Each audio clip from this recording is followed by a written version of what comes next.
Barrets Esophagus. Introduction.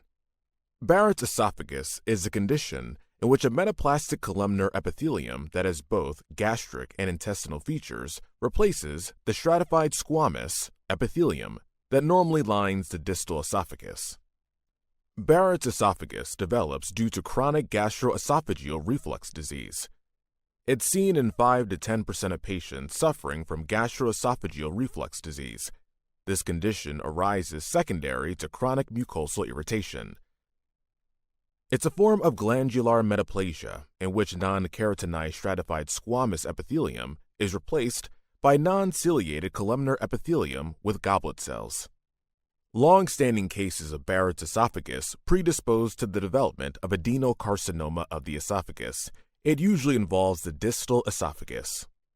It also increases the risk of adenocarcinoma of the esophagus, which actually correlates with the level of esophageal involvement and degree of dysplasia. Incidence of Barrett's esophagus is high among whites, and 2 to 3-fold more common in men between the ages of 40 and 60. Smoking appears to have a synergistic effect with gastroesophageal reflux disease in increasing the risk of Barrett's esophagus. Pathogenesis. Barrett's esophagus results from chronic reflux esophagitis caused by the gastroesophageal reflux of acid and other noxious substances. Inadequate anti-reflux barrier with chronic gastroesophageal reflux disease. Gastroesophageal reflux disease occurs when the lower esophageal sphincter is dysfunctional. There is increased intra-abdominal pressure or a combination of both. A relaxation of the lower esophageal sphincter that occurs independently of the act of swallowing. It's a physiological reflex most likely mediated by the vagus nerve in response to gastric distension. An increase in the frequency of transient lower esophageal sphincter relaxations can lead to gastroesophageal reflux disease. Important causes of gastroesophageal reflux disease, secondary to a dysfunctional lower esophageal sphincter, LES, are central nervous system, CNS, depressant medications, and pregnancy. CNS depressant medications can cause decreased muscle tone in the lower esophageal sphincter. Pregnancy can also lead to gastroesophageal reflux disease because elevated progesterone acts to relax the smooth muscle within the lower esophageal sphincter and an increase in intra-abdominal pressure from the growing baby in uterus. But the most common cause of gastroesophageal reflux disease, secondary to dysfunctional lower esophageal sphincter, is hiatal hernia, where part of the stomach herniates into the thoracic cavity through the esophageal hiatus of the diaphragm. There are 2 types of hiatal hernia, sliding hernia and paraesophageal hernia.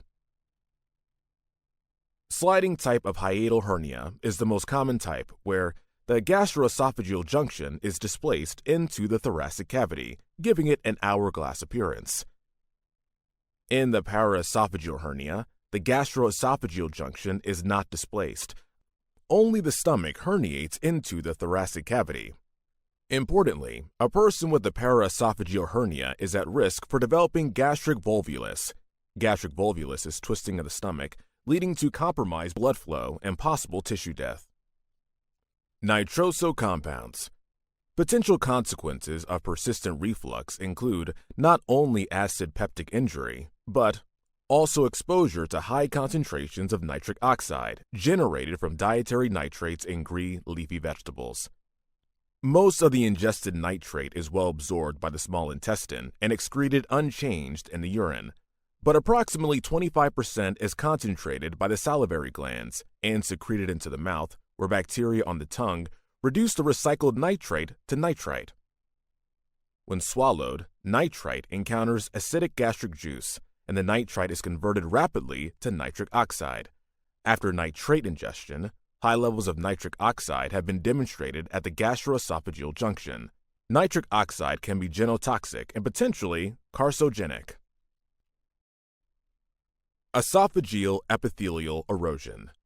The esophagus itself has a thick epithelial layer and a tight junction with lipid-dense intercellular spaces, which resist entry of hydrogen ions, and the presence of submucosal glands at the distal end of the esophagus releases bicarbonate for dilution of any acid present whatsoever. Whenever any imperfection occurs in the anti-reflux barrier, or there's a breach in the epithelium of the esophagus, gastroesophageal reflux disease occurs, which renders esophageal mucosa to massive erosions over time, causing the release of inflammatory cells and epithelial necrosis. All of these processes together cause such metaplastic changes in the esophagus. It's basically an adaptive response, but certainly adds to the increased risk of cancer. Note: use of biphosphonate drugs has also been implicated with increased risk of Barrett's esophagus. Malignant transformation. Reflux of acid and bile salts can cause oxidative DNA damage and induce double-strand DNA breaks in Barrett's epithelial cells. Agents that induce double-strand breaks are considered carcinogens. Role of Helicobacter pylori infection. Helicobacter pylori infection appears to protect the esophagus from gastroesophageal reflux disease, Barrett's esophagus, dysplasia in Barrett's esophagus, and esophageal adenocarcinoma, perhaps by causing chronic gastritis that interferes with acid production. Helicobacter pylori strains that express cytotoxin-associated gene A appear to be especially damaging to the stomach and especially protective of the esophagus. Molecular mechanisms. Neoplastic progression observed in patients with Barrett's esophagus commonly includes alterations in the tumor suppressor genes p53, also known as TP53, and p16, also known as CDKN2A, and in the cyclin D1 proto-oncogene. Gross features. Red velvety mucosal patches are seen extending up to the gastroesophageal junction. It's seen alternating with pale, spared esophageal mucosa on proximal ends, while the light brown gastric mucosa interfaces distally. Squamo-columnar junction. Histopathology. Metaplasia. In the Barrett's esophagus, the normal epithelium of the esophagus, stratified, non-keratinized squamous epithelium, is replaced by intestinal epithelium containing goblet cells in an abnormal process called metaplasia. The squamo-columnar junction is a transition point between the two epithelia, where intestinal, columnar, and normal esophageal, squamous, epithelium meet. Dysplasia. With time, this metaplasia can progress to dysplasia, followed eventually by adenocarcinoma of the esophagus. On histopathology, dysplasia is characterized by a constellation of characteristic cytological and architectural abnormalities. Cytologic abnormalities include nuclear enlargement, pleomorphism, hyperchromatism, and stratification. Atypical mitoses and loss of cytoplasmic maturation are also seen. Architectural changes include crowding of tubules and villiform surfaces. The presence of these abnormalities suggests that the tissue has sustained genetic epigenetic damage, resulting in clonal proliferations of cells with abnormal differentiation and a predisposition to malignancy. Clinical features. The specialized intestinal columnar metaplasia, typical of Barrett's esophagus, causes no symptoms. Most patients found to have Barrett's esophagus are seen initially for symptoms of associated gastroesophageal reflux disease, such as heartburn or regurgitation. Patients with complications associated with Barrett's esophagus may have dysphagia or odonophagia from esophageal ulceration or stricture, and rarely gastrointestinal bleeding secondary to ulceration. Diagnosis.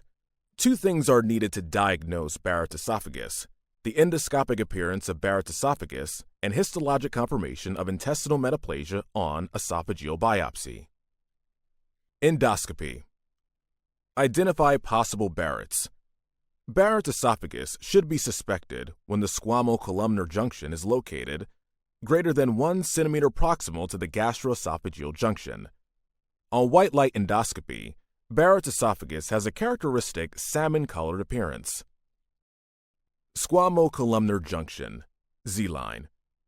The columnar epithelium has a reddish color and velvet-like texture on endoscopic examination, whereas the squamous epithelium, has a pale, glossy appearance. The juxtaposition of these epithelia at the squamo-columnar junction forms a visible line called the Z-line. Short segment Barrett's esophagus. Less than 3 centimeters of columnar epithelium between Z-line and gastroesophageal junction. Long segment Barrett's esophagus.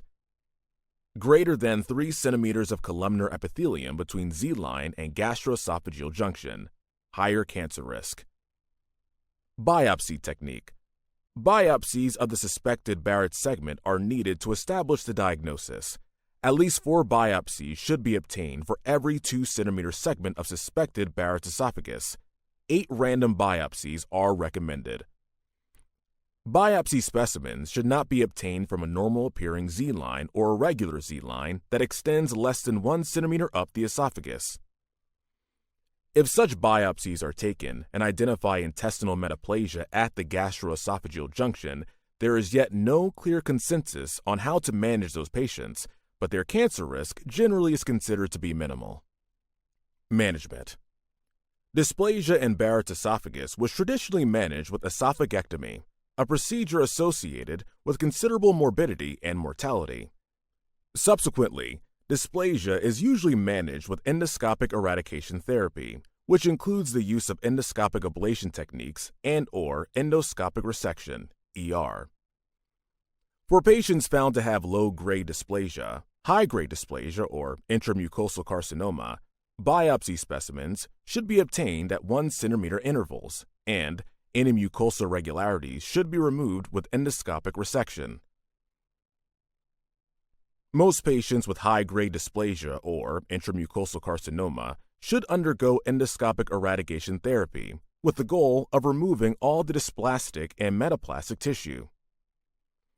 Endoscopic ablative therapies use thermal, photochemical, or radiofrequency energy to ablate the abnormal epithelium in Barrett's esophagus. The most commonly used endoscopic ablative therapy is radiofrequency ablation, RFA. After endoscopic ablation by any technique, patients are given a proton pump inhibitor, if not already on one, so that the injured mucosa heals with the growth of new squamous epithelium.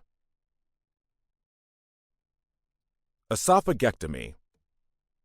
Esophagectomy is the only therapy for high-grade dysplasia that removes all of the neoplastic epithelium along with any occult malignancy and regional lymph nodes.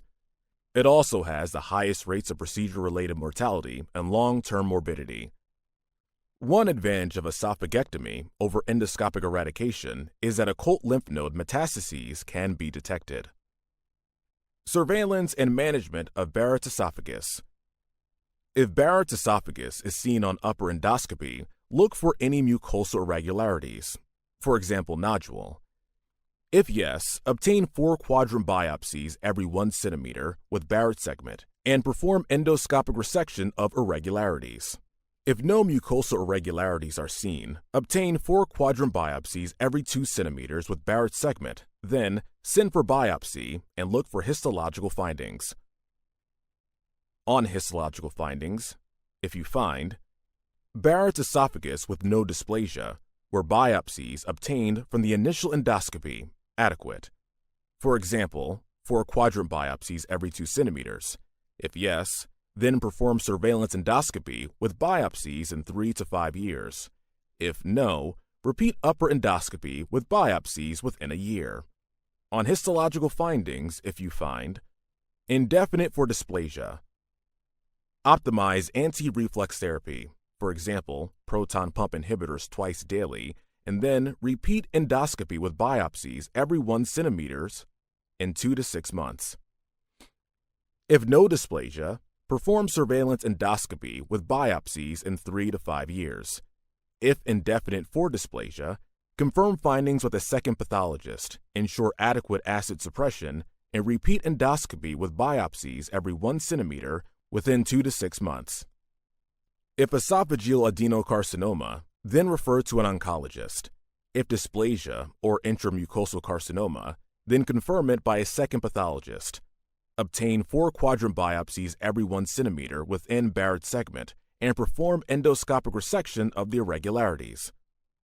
If the finding is dysplasia, confirm it by the second pathologist.